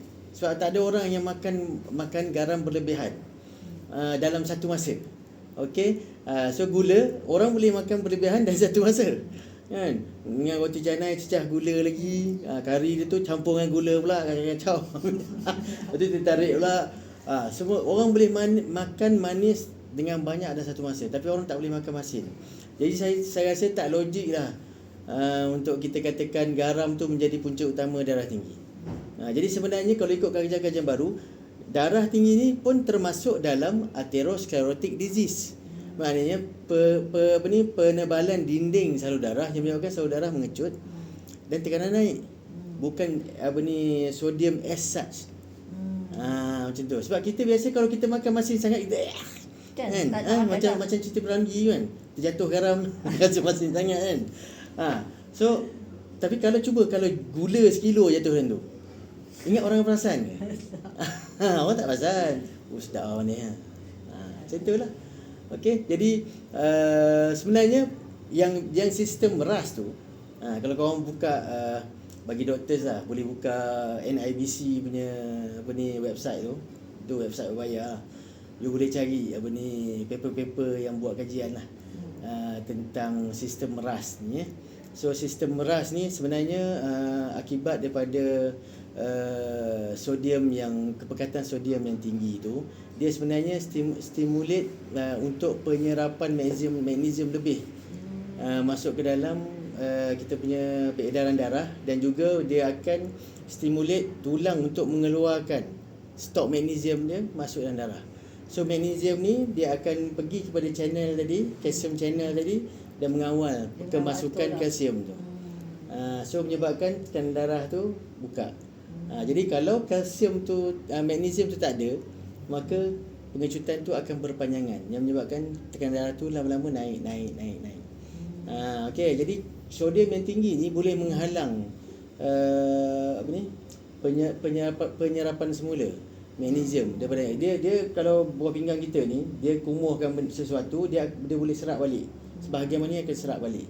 Jadi kalau you tinggi sodium, dia akan kencing-kencing, dan menyebabkan you punya mineral yang sepatutnya diserap balik tu akan keluar. Macam tu. Okey. So bila sodium tinggi, maka akan menyebabkan you kencing sebenarnya, sebab darah you pekat. Okey, so badan kita akan cubalah supaya bila keluar air kencing, kita akan sedahaga, so kita nak minum banyak. Kan, cuba macam kalau kita kencing manis yang tak terkawal, darah kita pekat, so badan kita kencing. Sebab dengan cara tu kita akan jadi dahaga, kita akan minum air banyak. So macam itulah. So dengan harapan kita minum air tu mineral, mengandungi magnesium dan sebagainya. Bukan Macam tu. bukan air kosong biasa. Bukan air osmosis. Okey. WHO tak bagi air osmosis. Haramkan. So WHO tak bagi air osmosis. Air osmosis ni air apa? Dia air yang sangat bersih. Tak ada kuman sekor pun. Tapi tak ada mineral. Air yang macam kita guna penapis kat rumah tu, yang so ada penapis yang yang buat osmosis, yang menggunakan sistem osmosis. Jadi kalau dia guna sistem osmosis ni, air itu bersih tapi tak ada mineral. Di Afrika diharamkan, WHO haramkan mesin yang menggunakan sistem osmosis. Hanya mesin yang tidak menggunakan sistem osmosis dia bagi guna kat Afrika. Okey, sekarang ni kan kita banyak juga kita dapat macam pengetahuan mengenai pentingnya vitamin D, doktor. So vitamin D untuk kita punya tulang, vitamin D untuk kita punya hormon kan. Apa kaitannya vitamin D dengan magnesium? So dia sebenarnya magnesium ni dia boleh mengaktifkan vitamin D tu. Vitamin D ni dia ada bentuk asal dia vitamin D, tapi dia punya active form ni, kalau tak silap saya nama dia cholecalciferol. So magnesium ni terbabit dalam proses pertukaran tu. Jadi kalau kita tak ada magnesium, tak adalah active form of vitamin D tu. So kalau dia ada vitamin D, contohnya makan ataupun dia ambil dapat daripada sinaran matahari, so useless lah. So useless lah kalau tak ada magnesium tu. Okay. So benda ni sebenarnya membantu antara satu sama lain. Jadi kita tak boleh kata aku nak magnesium saja, tak boleh. You kena ambil juga benda lain tu. Maknanya kalau you ada magnesium saja, dia boleh membantu tekanan darah apa semua, tapi sistem pertahanan badan kita akan jadi rendah juga tanpa vitamin D tadi. Tanpa vitamin C pun pertahanan badan kita akan jadi rendah. Nanti kita akan berdarah pula kalau kurang vitamin C. Kalau kena sesama jadi lambat sembuh. Gitu. Jadi benda ni semua membantu antara satu sama lain. Jadi kita kena cukupkanlah benda tu sebenarnya. Tapi kalau you tanya I, yang top 2 suplemen yang you nak ambil ialah magnesium dengan vitamin D. Sebab terbabit hampir semua proses dalam badan ni, semuanya ada magnesium dan juga vitamin D. Dia perlukan. Dia perlukan. Okay. Tapi kenapa di hospital tak ada doktor? Tak ada macam mana? Tak ada pun doktor prescribe dan suruh. Sebab kita orang bukannya diajar di hospital ni, kita bukan diajar nutritional medicine. Tidak, kita diajar medicine. Kita kita diajar cara untuk mengurangkan simptom. Kita tak diajar cara menghalang simptom tu jadi balik. Prevention lah, tak ada. Prevention tu payah. Jadi kau fikir sendiri prevention. Macam tu lah lebih kurang. Okey, siapa suruh kau tak prevent? Tapi dia tak cakap nak prevent nak apa-apa. Kan? Jadi lebih pada merawat simptom lah kita ni. Jadi sebab itulah kalau kita tak beritahu cara nak prevent, patient tu akan keep on datang balik lah. Dan keep on datang balik tu pula, setiap kali datang balik bertambah je ubat dia. Naik dos, tambah ubat. Kenapa boleh jadi macam tu? Sebab dia tak prevent. Dia ingat dengan ubat dia boleh tibai semua. Dia boleh stres, dia boleh makan apa-apa saja yang dia nak. Sakit kecil manis selalu macam ni. Kan, dia dah makan ubat, dia bantai lah. Kan, aku tengok kadang-kadang pesakit kecil manis tu jumpa doktor puasa 3 hari puasa dengan doktor, jumpa doktor, balik tu tak sempat keluar hospital lagi. Kat kantin hospital tu lagi. Dengan teh tariknya, supaya tak rasa bersalah, teh tarik kurang manis. Cicah dengan roti pula. Betul, roti canai lagi lah, apa semua. Dia bagi kari, gula sikit, gula. Kan? Tapi dia orang ni, kalau macam orang kecil manis, dia memang dah macam addicted ke doktor pada gula. Dia sebenarnya addiction ni, kajian ni memang dah dibuat dah 10-20 tahun dah ni. Addiction tu glukos, dia lebih teruk daripada kokain. Lebih teruk daripada kokain. Maksudnya orang sanggup berbunuh Sebab tak ada kalau gula. Kalau kurang gula. Sebab itulah antara simptom yang paling awal kurang gula ni ialah agitation. Aku rasa nak bergaduh je. Dia jadi agitate, macam sebab tak kena baking lah. Kan, macam jadi baran pula tiba-tiba kan. Kan? Itu satu zaman dulu nenek kita, atuk-atuk kita marah bagi makan. Buat teh, biskut ke apa bagi. Ini lega lah. Kan, bila kurang gula you agitate. You rasa nak marah. Macam tu. Sebab tu lepas tu bila dah kurang habis pingsan lah. Sebab bila dia marah, dia akan menggunakan tenaga lagi. So lagi kurang gula tu. So dia tambah lagi. So gitulah. Dia Kita cycle dia. betul. Okey doktor, dekat sini ada satu soalan daripada Khairia Awang. Dia kata kena ambil mineral seumur hidup ke doktor? Kita kena ambil mineral seumur hidup. Tak kisahlah kau nak ambil cat apa pun sebenarnya. Okay. Sebab kita menghasilkan yang bagus. Semua ada 72 jenis mineral yang ada dalam tu. Okay? Tapi sebenarnya yang lebih penting ialah real food apa semua. Kalau you ambil benda ni saja tapi you keep on makan fast food, makan processed food pun macam apa ni, dia tak complete. Okey, macam contohlah magnesium yang perlu untuk menghilangkan sakit badan ialah magnesium glycinate. Okey, tapi kalau you ambil ni magnesium kita ni magnesium chloride. Tapi bila masuk dalam badan, magnesium dan chloride akan terpisah. So magnesium akan disimpan dalam tulang dan chloride ini akan berlega-lega dalam darah kita sehinggalah dia digunakan. Okey. So bila otot kita sakit, maka otak kita kata, otot sakit, aku perlukan magnesium glycinate. So magnesium yang ada dalam darah ni akan mencari glycinate tu. Yang sepatutnya ada dalam makanan-makanan kita. Jadi kalau kita tak makan real food, maka magnesium tadi tak dapat nak cari glycinate tadi. So tak bolehlah ubati kita punya sakit badan tu. Sebab tu lah kadang-kadang kalau kita tak makan real food, kita ambil magnesium saja, maka tak jadi juga. Sebab dia tak ada bahan yang untuk pergi tu. Contoh lain, magnesium yang diperlukan di otak ialah magnesium L-threonate. Okay, so hanya magnesium L-threonate yang boleh melepasi blood-brain barrier. Okey, magnesium glycinate tak boleh, magnesium chloride tak boleh. Okey, jadi bila otak kita serabut, tension apa semua, maka otak kita kata aku perlukan magnesium L-threonate ni. Maka magnesium yang ada dalam darah ni akan cari L-threonate. Dari mana datang L-threonate ni? Itu daripada makanan-makanan yang real food. Makanan kita sebelum jadi kita ni, sayur, buah-buah lah, daging, ikan apa semua ni. Jadi kalau kita tak makan benda tu, maka magnesium ni tak boleh cari pasangan dia untuk masuk ke otak. So serabut tentu juga lah. Macam tu je lah, berserabut dia tu. Jadi sebab itulah samping makan, ambil kita punya mineral life ni, kita juga kena makan real food. Okey, kena juga usaha untuk makan benda-benda berkhasiat. Paling tidak pun makan sayur lah. Dan sekarang ni pula Allah dah ada, boleh tengoklah kat YouTube melambak kan. Kat TikTok pun ada rasanya. Israeliat. Kan? Dia telah menghasilkan pencetak 3D. Apa dia? Pencetak 3D. Pencetak 3D. Pencetak 3D yang boleh mencetak makanan. Dia boleh print daging, keluar daging. Dia boleh print ayam, dia boleh print sayur. Yang sudah tentunya Tapi tak bukan ada real food. Bukan dia ambil ayam dia tak. Dia cuma ambil maklumat saya. Dia boleh print.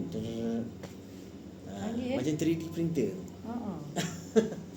Itu lagilah jahanam. Dan dengan kabarnya macam salah satu daripada cara WHO nak mengurangkan nak membanyakkan makanan dalam menghadapi krisis makanan dunia ni. Salah satu daripadanya itulah pencetak 3D makanan. Okey, kalau satu lagi kan, macam contohnya orang ni dia veggie, dia tak makan daging. Tapi sekarang ni dah ada daging yang tapi bukannya daging. So macam mana doktor? So orang yang first kali orang yang vegetarian, maknanya dia strict. Dia panggil strict vegetarian. Dia ada juga yang tak strict, maknanya dia boleh makan telur, dia boleh makan ikan kadang-kadang. Macam tu ada juga. Tapi yang strict veggie ni, satu masalah dia kurang, dia tidak vegetarian. Veggie ni dia tidak ada satu sayur yang mempunyai protein yang lengkap. Dalam satu sayur tu je, tak ada. So dia kena makan banyak. Dia kena makan banyak sayur. Sayur yang berprotein, sayur yang ada fiber saja, sayur buah tu buah. Dia tak boleh makan sikit-sikit, makan sikit je tak boleh. Dia kena makan banyak. Jadi ini menyebabkan kos naik juga.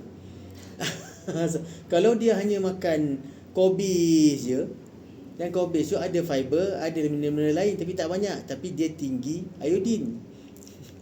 Jadi kalau you makan makanan yang tinggi iodinnya, kau jadi hyperthyroid pula. Macam tu. Jadi dia tak boleh makan satu jenis sayur saja, tak boleh. Tak terlalu banyak. Dia kena makan banyak jenis. Semua jenis sayur tu, yang hijau, yang color-color, yang kuning semua dia makan sekilo bayam. Dia tak boleh makan sekilo bayam. Dia kena makan 100 gram bayam, 100 gram lagi kobis, 100 gram lagi carrot, 100 gram. Dia kena makan banyak-banyak tu. Sebab tak ada satu sayur pun yang mempunyai protein yang lengkap. Okey. Dan kalau you tengok orang yang makan veggie ni biasanya boleh develop anemia.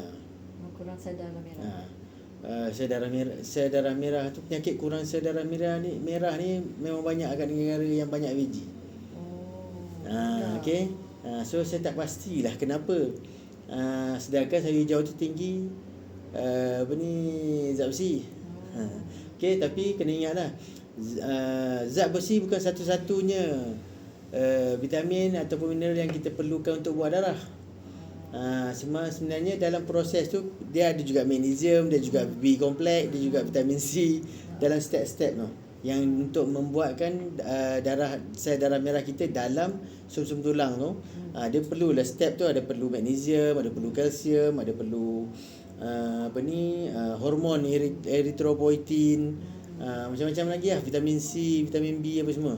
Jadi kalau dia konsentrate sayur hijau ya, so mungkin benda-benda lain tu yang kurang. Macam itulah. Jadi kalau orang yang veggie ni dia kena makan banyak, dia tak boleh makan sikit. Kan jadi dia orang ni kebanyakannya tak makan banyak, makan banyak nasi. Dia tak makan banyak sayur tak banyak sangat. Cuma dia tak ada lauk dah, protein tu semua. Lepas tu lagi satu ialah ia menyalahi sunnah kalau orang Islam. Nabi makan protein, Nabi makan daging, makan ikan apa semua. Daging unta, daging kambing semua makan. Jadi dah macam menyalahi sunnah lah. Nabi makan benda tu, bukan tak makan. Kan? Jadi nak kata Nabi sihat sebab veggie, salah. Nabi makan. Okey, satu lagi doktor kan. Kalau makanan yang sekarang ni macam dia orang buat makanan yang menyerupai, contohnya dia sebenarnya sayur tapi dia ada isu pula dengan non-GMO, GMO. So apa doktor punya ni mengenai Okey, GMO ni selalunya ialah makanan-makanan yang nak dikomersialkan. Itu yang biasanya dibuat GMO. Okey, macam contoh yang paling ketara ialah tepung gandum. Okey, gandum zaman Nabi makan gandum zaman Nabi makan gandum. Jadi kenapa tak boleh makan gandum sekarang? Kan? Adakah kita menghalang perkara sunnah? Okey. Jadi bezanya itu tadi sebab nombor satu sekali dia banyak isu, tapi satu sekali ialah GMO tadi. Okey, GMO kalau ikut kajian memang dah dibuat kajian, tepung gandum zaman Nabi kromosom dia 14 je. Kromosom dia 14 saja. Tapi sekarang punya tepung gandum, dia punya buah gandum tu besar tau, besar gandum dia besar ni. Kalau zaman dulu kecil je, ada 14 kromosom je. Sekarang ni ada 47 kromosom dalam biji gandum tu sendiri. So imagine lah berapa jenis spesies yang masuk dalam tu. Kan? Tak silap DNA gajah, DNA rimau semua ada dalam tu. Menguatkan sistem tahanan dia lah, supaya ulat datang tak boleh tumbuh lah apa. Segala-gala GMO dah diubah. Sampai 47, habis 3 kali ganda dah lah. Kan? 14 kali 3 berapa? Kan? Jadi itu beza daripada zaman dulu. Kan? Nombor satu. Okey, nombor dua, gandum ni sekarang sebab dia penanaman dia secara besar-besaran, bukan macam zaman Nabi dulu tanam kat belakang rumah kan apa semua tu kan, main sikit-sikit je lah. So dia ditanam dalam skala besar. Jadi bila skala besar ni susah nak kawal. So dia orang akan guna racun rumpai. Racun rumpai pula. Racun rumpai ni memang dah dibuat kajian dah oleh NGO kesihatan yang mereka. Dia orang dapati racun rumpai yang daripada gandum yang dia orang makan tu, yang dah mati pun, orang yang dah mati pun dia orang ambil spesimen tulang, ada juga paraquat dalam tu. Racun racun rumpai tu masih ada dalam tulang orang tu. Main sampai kau mati pun tak hilang. Racun ni. So dan racun-racun ni lah sebenarnya masa kau hidup dia ada dalam badan, dia lah yang menyebabkan sel-sel kau banyak mati. Yang menyebabkan kau jadi kusam, rupa toksik, lebih tua pada umurnya. Umur 30 tapi jumpa macam umur 45. Dengan rambut hitamnya, dengan rambut putih dan sebagainya kan. Macam tu lah. Okey, itu nombor 2. Nombor 3, bleacher. Kan kita punya gandum zaman Nabi dia gelek sendiri. Siti Fatimah punya mesin Siti Fatimah dia ada mesin mengelek gandum tu. Ada sampai sekarang. We boleh tengok kat Mekah.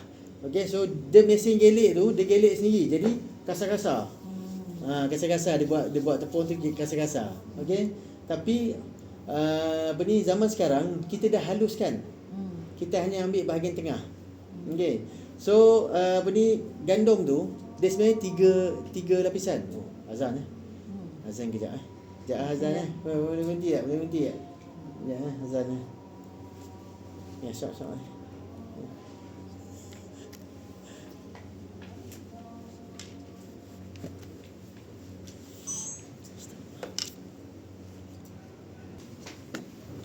Terima kasih kepada yang menunggu sebab kita berhenti kejap baru laluan pada azan asar. So macam doktor cakap tadi kita sambung pasal gandum. So tadi dah 2 benda kan. Satu pasal kromosom GMO, satu pasal racun rumpai, yang ketiga ialah biji gandum ni dia ada 3 lapisan. Lapisan luar dia ada fiber dan juga minerals. Main ada semua dah 72 mineral tu ada dalam lapisan paling luar sekali. Lapisan kedua dia tak ada fiber tapi ada mineral dan vitamin tu. Dan lapisan paling dalam sekali di situlah terletaknya gluten dan karbo. So masa zaman Nabi dia gelek sendiri tu, dia gelek the whole thing. Itu yang dia uli benda tu apa semua. So jadilah tepung tu kasar-kasar sikit sebab dia fiber tu. Tapi zaman sekarang kita proses benda tu dan kita buang lapisan pertama dan kedua. So tepung yang kita ada tu, yang kita beli tu, itu sebenarnya lapisan ketiga saja, iaitu gluten dengan karbo je. Sebab itulah dia jadi jahanam. Dia tak ada vitamin, tak ada fiber, penuh dengan karbo saja. Okey, jadi itu satu isu. Lepas tu dia ada pemutih, bleacher. Kan nampak tulus mulus. Bersih. Kalau zaman dulu dia warna dia macam coklat-coklat sikit kan. Macam kasar-kasar sikit. Tapi yang sekarang ni kan putih tulus-mulus dia tengok macam tu. Sebabnya dia ada benzyl peroxide. Dan tu BBB dia panggil BP ke apa? Benzyl peroxide. Okey, so dalam perkataan kasar dia ialah klorok lah. So dia bleacher, dia memutihkan benda tu. So nampak putih, bersih. Jadi memanglah kat situ dia akan tulis dalam bilangan yang dibenarkan oleh KKM kan, berapa parts per million dah macam tu kan. Tapi kalau kau dah makan hari-hari pagi, petang, siang, malam ada tepung gandum. So jadi banyak juga. Itu yang macam isu tu. Okey, jadi itu 4 isu dia. Dengan tepung gandum sekarang. Jadi bukannya menyalahi sudah. Tapi sebenarnya apa yang kita makan tu dah tak sunnah dah. Tepung tu dah tak sunnah jadinya. Okey? Kalau nak beli tepung zaman Nabi ada jual. Ada jualnya. Ada satu komen daripada kita, dia punya UBTT kita. Dia cakap, doktor, mana doktor tahu tepung gandum zaman Nabi? Sebab doktor bukannya lahir zaman Nabi. Sebab memang ada tepung zaman Nabi tu. Ada. Dah dibuat kajian dah. Okey, you boleh beli punya dekat Shopee pun ada. Kat Shopee Lazada you boleh beli.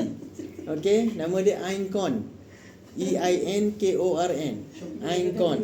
Ataupun Maincon. MEINKORN.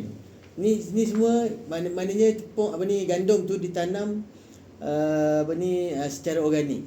Tidak ada digunakan racun rumpai, baja pun baja kimia. Benih yang asal. Yang bukan benih yang dah dijual-jual ni semua dah GMO dah kan. So dia orang dapatkan benih yang asli tu. Dia orang dah buat kajian, sebab tu saya tahu tu yang kromosom tu semua memang dah dibuat kajian. Dan sebab tu dah dia mahal. Kan sekilo 40 rasanya. Aku tak silap. Dia dia hampir menyamai harga tepung badam. Tepung almond tu. Dia hampir menyamai ni. Dia jadi mahal lah. Sebab dia sihat. Yang tak sihat ni murah. So readily available. Okay. So itulah dia punya beza tepung zaman dulu dengan tepung sekarang. Okay. So memang tak sihat. Memang tak sihat. Sebab itulah saya selalu emphasize kurangkan 80%. Paling sikit pun 80% mesti kurangkan. Okay, 20% ni ke cheat day lah, cheat day. Hari raya, hujung minggu kan. Dan kalau boleh kita didik anak-anak kita sekali apa semua kan. Tapi jelah dah hujung minggu, kadang-kadang anak-anak nak pergi kedai Pizza Hut ke apa kan. Tak kau nak order nasi goreng kat situ. Nasi goreng 2. Mana ada, tak ada. Ketuk-ketuk boleh kau ni. Kan. Jadi masa itulah yang nak nak cheat day tu. Okey, tapi jangan tiap hari. Okey. So kurangkan 80% benda-benda yang berglycemic index tinggi ni. Okey, saya selalu cakap 5 benda. 5 benda berglycemic index tinggi. Gula putih 88, gula perang 85 glycemic index dia. Gula tepung gandum 103. Tepung gandum lebih jahanam dari gula. Okey, maltodextrin itu susu Cak Junjung yang buat koktail susu cair tu semua tu maltodextrin. Maltodextrin 136 hingga 142 dengan glycemic index. Okey, so sangat tinggi tiga ni. Lepas tu susu lembu. Susu lembu adalah karbo sebenarnya. Dia kurang lemak. Okey, susu lembu ni dia 70% karbo. Ya, jadi maknanya kalau kamu minum seliter susu lembu tu 700 ml akan jadi gula dalam darah. Jadi sebab itulah pesakit kecil manis yang minum susu macam-macam brand tu memang takkan sembuh kan kau punya kecil manis. Sebab dia akan menjadi glukos dalam darah. Kita rasa sihat. Sebab tenaga segera, karbo, tenaga segera. Ya, tapi you tak boleh minum sikit sebab tenaga dia sikit. So you kena minum banyak juga. Tapi gula naik lah. Okey. Lepas tu fruit juice. Jus buah terutama yang tak ada serat. Ini yang super jahanam. Lebih teruk pada dalam jahanam ni. Dia tak ada serat. So bila you minum jus yang tak ada serat, you akan serap gula tu 100%. Fructose tu you akan serap.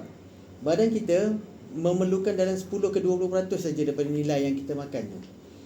Fructose tu. Okey, so kalau kita ambil tanpa serat, kalau kita makan buah, dia ada serat. Serat ni akan memegang fructose tu.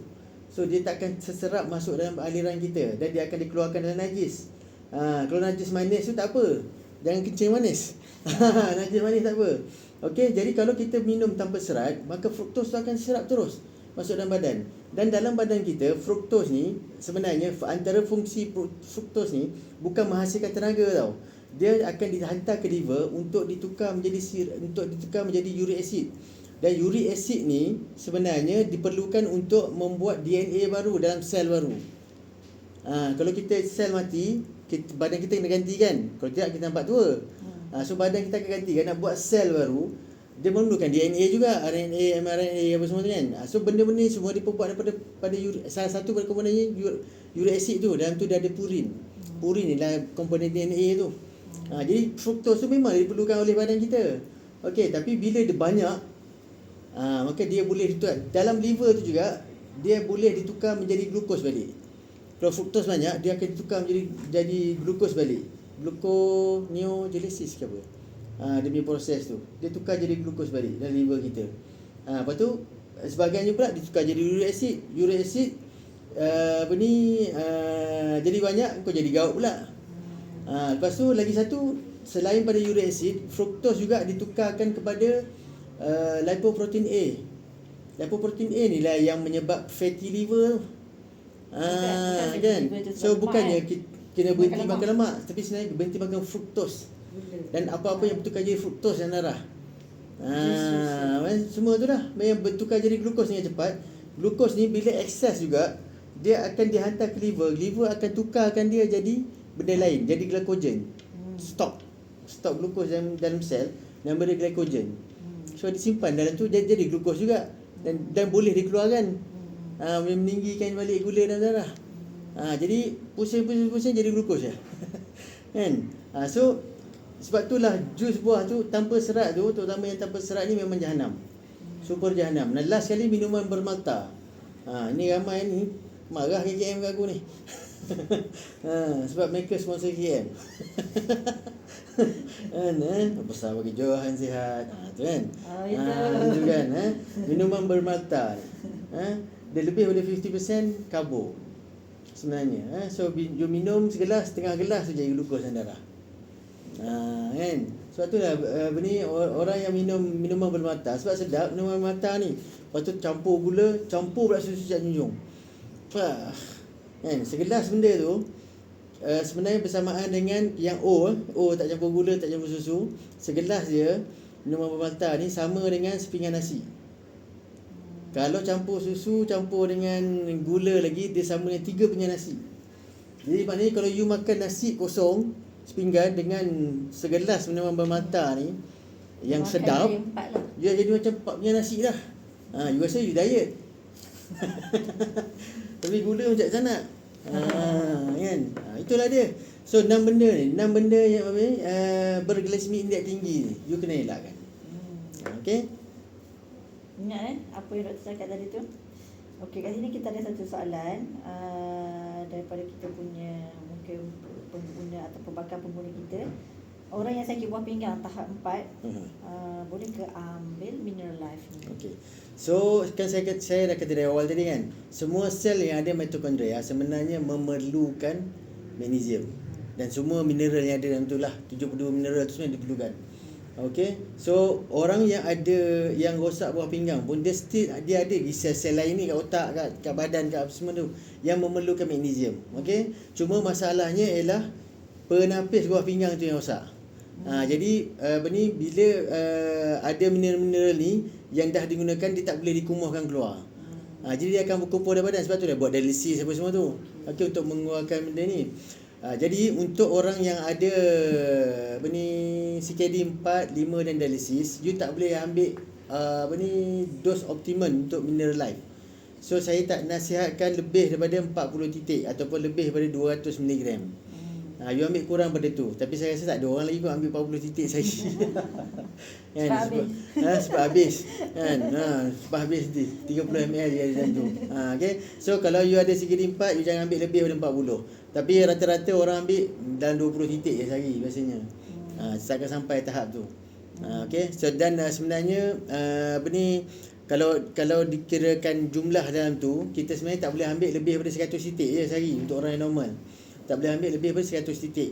Jadi sebab itulah saya lebih suka guna dos mineral lime ni, saya lebih suka ambil setiap gelas.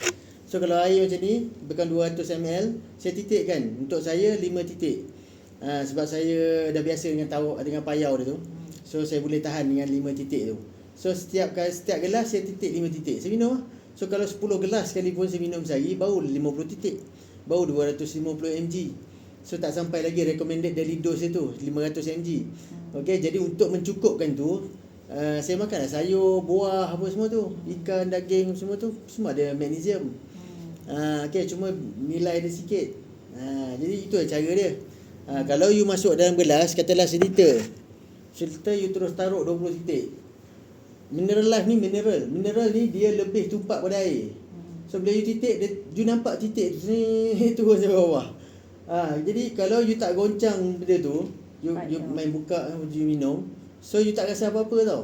Nanti yang last tu tiba-tiba gastrik terus. Kan payah sangat. Macam tu lah sebenarnya. So lebih baik ambil setiap gelas. Kau tanya saya, memang setiap gelas je saya ajar. Saya takkan jawab cara lain. You jangan nak kumpul-kumpul.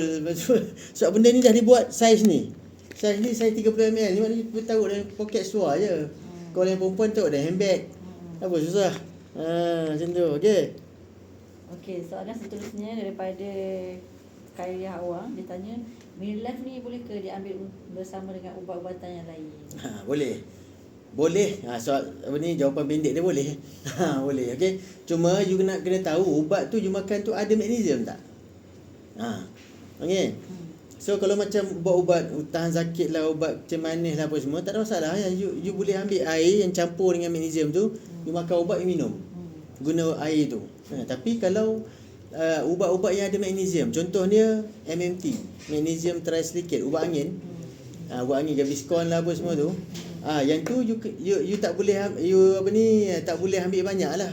Kalau you biasa ambil 5 titik, you ambil 2 titik ke 1 titik ke. Macam tu je lah. Sebab dia dalam magnesium trisilicate, ubat angin tu dia ada magnesium dalam tu. Gitu je lah. Jadi you kena tahulah apa yang you ambil. Super kan orang tanya saya boleh tak ambil suplemen ni dengan suplemen ni dengan suplemen ni.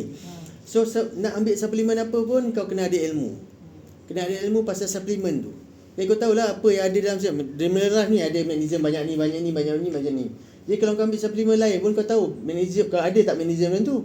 Kan? Kalau tidak, kau tak tahu, kau main tibai je, makan jamu lah, makan makjun lah, masuk kan. Kau tak tahu berapa ada dalam tu. Itu yang jadi rosak buah pinggang lah apa semua.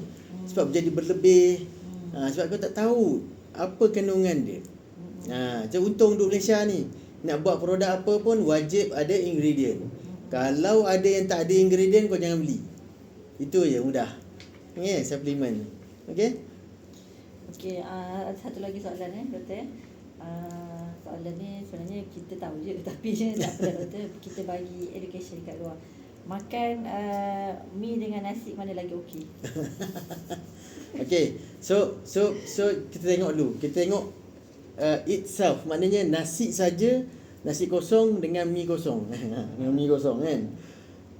Macam mi sup kan, mi sup. Contoh kan, dengan nasi campur sup. Okey.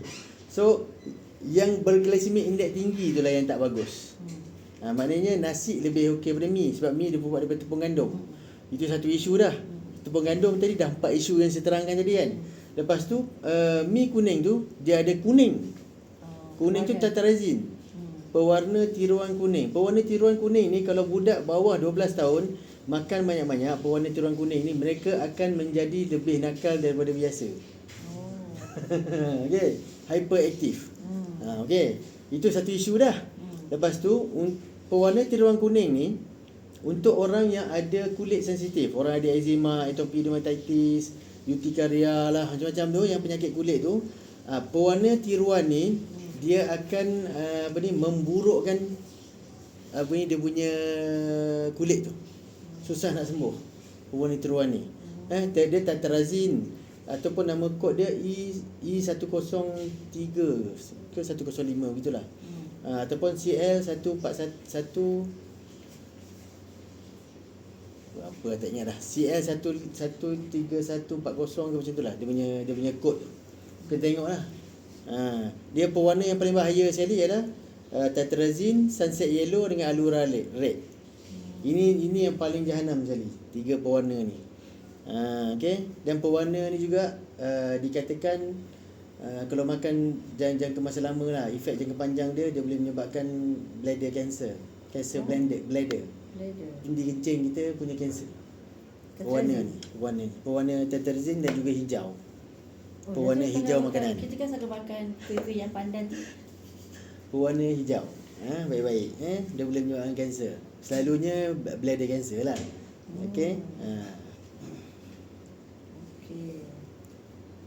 So you all kalau sana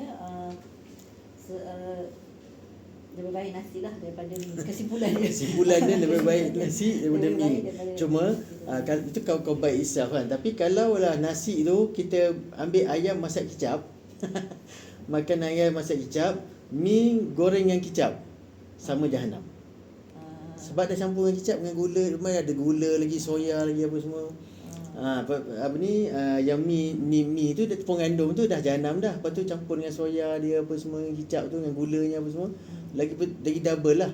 Maknanya still jahanam jugalah. Bukannya lebih baik, tapi yang tu lebih tak baik daripada yang tu. Maknanya mi goreng tu lebih teruk daripada nasi yang berlauk kicap. Maknanya dua-dua maknanya walaupun asalnya on itself, maknanya nasi kosong, mi lagi teruk pada nasi. Tapi kalau nasi dah makan dengan lauk-lauk yang bergula-gula lah apa semua tu, lepas tu minum kata tarik pula, sama lah jahanam dia. Gitulah. Okay. Sebab ada orang ingat Dr. Wan kata nasi boleh. So, makan nasi, makan pula dengan lauk kicap lah, lauk masak merah yang manis lah apa semua, minum tertarik lah semua. Lepas tu bila kicap manis, salah nasi. Itulah dia. Okey, soalan seterusnya. Kerap pening kepala dan angin sesuai ke untuk amalkan Minyak Life? Okey, so kena tengok dulu pening kepala dengan kerap angin tu. Angin tu apa sebenarnya? Okey, angin ni bukan angin dari luar masuk ke telinga, keluar ke mulut kita, bukan Okey, angin tu sebenarnya tindak balas asid dalam perut. Okey, tindak balas asid dalam perut yang menyebabkan buih tu sebenarnya udara lah. So dia keluar macam tu kan. Itu satu. Lagi satu angin ialah yang dihasilkan oleh kuman jahat. Dan badan kita ni ada kuman baik, kuman jahat. Okey, so ratio dia yang biasa 90% kuman baik, 10% kuman jahat. So bila ratio ni berubah, katalah 20% kuman jahat, 80% kuman baik. So kuman jahat ni dia boleh menghasilkan gas yang menyakitkan perut kita. Terutama hidrogen sulfate lah. Hidrogen sulfate ni yang memberi bau. Yang keluar kentut tu, yang memberi bau tu itu hidrogen sulfate. Tapi dia boleh naik ke atas. Bila naik ke atas, dia bercampur dengan asid sebelum keluar kat mulut. Jadi tak adalah rasa bau busuk pada kentut tu. Okey, tapi itulah kotoran dia. Jadi itu dua cara gas tu. Bukannya gas masuk kat sini, picit, dia keluar kat sini. Bukan. Itu bahasa tukang urut. Okey, so, untuk menyenangkan faham. Tapi so itu sebenarnya punca angin tu. Main tidak balas asid dalam perut. Jadi kalau kita ada angin-angin yang selalu ni, maksudnya usus kita tu tak sihat. Sama ada banyak kuman jahat, okey, ataupun gastrik. Tindak balas asid dalam darah kita yang menyebabkan banyak angin keluar. Jadi itulah punca dia. Kan? So bila kita ambil magnesium, magnesium ni boleh membetulkan pada tahap molekular. Pada tahap molekular mana kita punya sel-sel dalam perut kita tu mungkin akan mengurangkan penghasilan asid pula, apa semua gitulah. Itu cara dia. So magnesium ni kan sampai tahap mitokondria. So pada level mitokondria tu akan betulkan penyakit ni. Tapi bukanlah ambil magnesium hari ni esok hilangin. Bukan, dia kena istiqamah. Itu yang penting. Okey, so pening pun sama. Kebanyakan pening sebab salur darah mengecut di dalam pusat balance dalam badan kita. Pusat balance badan kita dua. Satu di telinga. Di telinga kita ni kiri kanan ni dia ada satu alat dalam telinga kita ni, dia bulat. Lepas tu dia ada mineral yang dia balancing kat dalam tu, ada alat untuk balancing. Jadi bila benda tu tak balance akibat pada kurang mineral termasuk magnesium, maka dia benda tu tak dia tak steady, dia akan macam tu. So kita pun okey, jadi bila kita makan magnesium dia akan menstabilkan balik benda tu. Okey. Tapi macam saya kata tadi, bukannya ambil hari ni esok hilang pening. Bukan, dia hanya membantu. Baik kau ambil buat pening dulu, lepas tu kau cukupkan magnesium. Macam tu lah cara dia. Macam rawatan. Okey, macam rawatan juga, dia membantu rawatan. Okey. Okey, faham. Boleh tadi kalau yang mana yang nak amalkan Mineral ada masalah kerak pening, sakit kepala tu tadi tu memang boleh amalkan tapi kena istiqamah. Istiqamah. Okey, soalan seterusnya banyak pula soalan doktor. Kalau ada darah tinggi, sakit saraf yang makan gabapentin, boleh ambil Mineral? Boleh semuanya boleh ambil sebenarnya magnesium ni, dia tak ada restriction, kecuali yang tak boleh ambil magnesium ni orang yang allergic magnesium. Okey, satu. Lepas tu orang yang berlebih magnesium. Magnesium lebih. Tengok serum magnesium 1.2, 1.3. Of course tak boleh ambil magnesium. Bukan setakat tak boleh ambil magnesium suplemen ni, tak boleh ambil makanan-makanan yang ada magnesium. Kau tak boleh makan sayur, kau boleh makan nasi. Lah, jumpa kan? Memang Tak jumpa pun. payahlah. Memang ada. Saya dah jumpa dah. Pasien saya sendiri pun setakat ni 3 orang.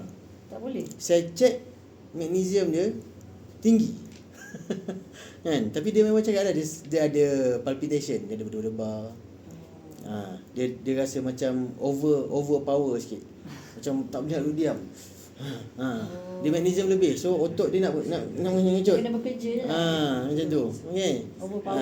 Tapi itulah cara badan kita mengadaptasi dengan magnesium lebih tadi supaya magnesium tu digunakan.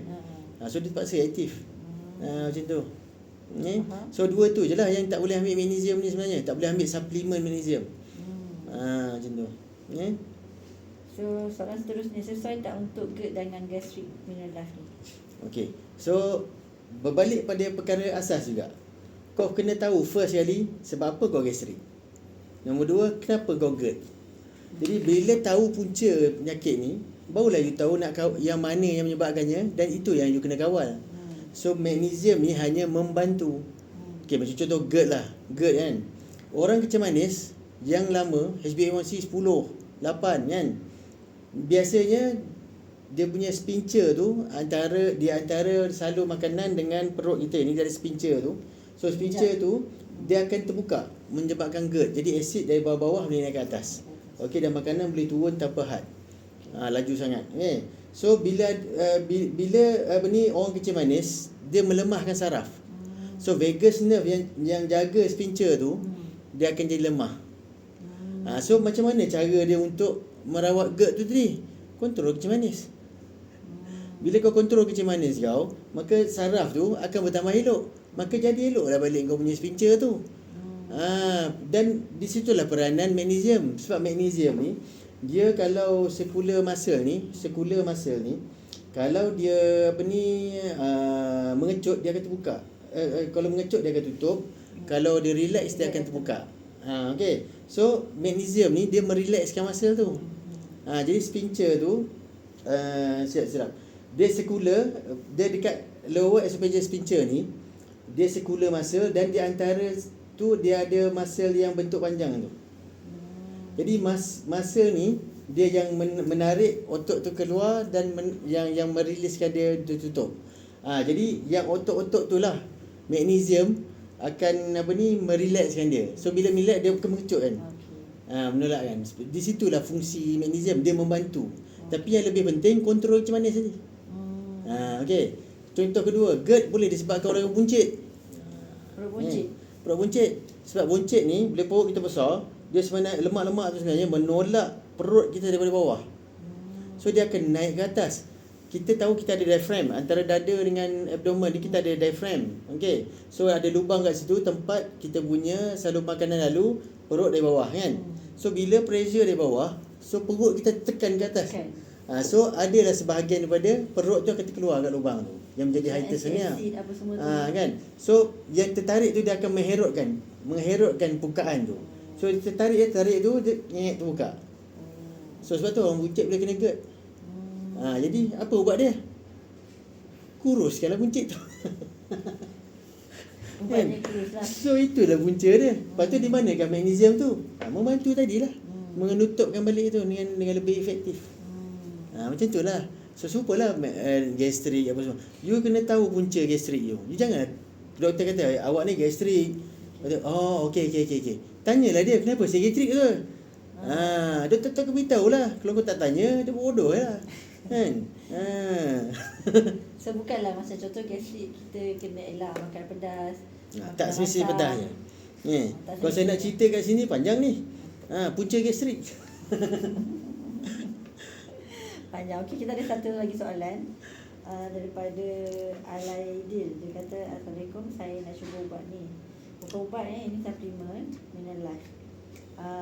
Sekarang saya minum kopi campuran. Boleh terus cuba tak? Okey. So Mineralife ni kalau dia terbaik lah air kosong. Okey, supaya air kita tu rasalah macam air zam-zam. Okey. Tapi kalau kita campur dengan air-air yang bergula. Macam contoh kalau 3 in 1 tu kan dia ada gula, ada susu. Semua tu bertukar jadi glukos dalam darah. Jadi macam seolah-olah dia membatalkan efek magnesium tu. Jadi tak bagus lah. Kan? Boleh ambil kalau campur arak boleh lagi. Kan? Tapi efek dia tu dia akan membatalkan efek magnesium tu.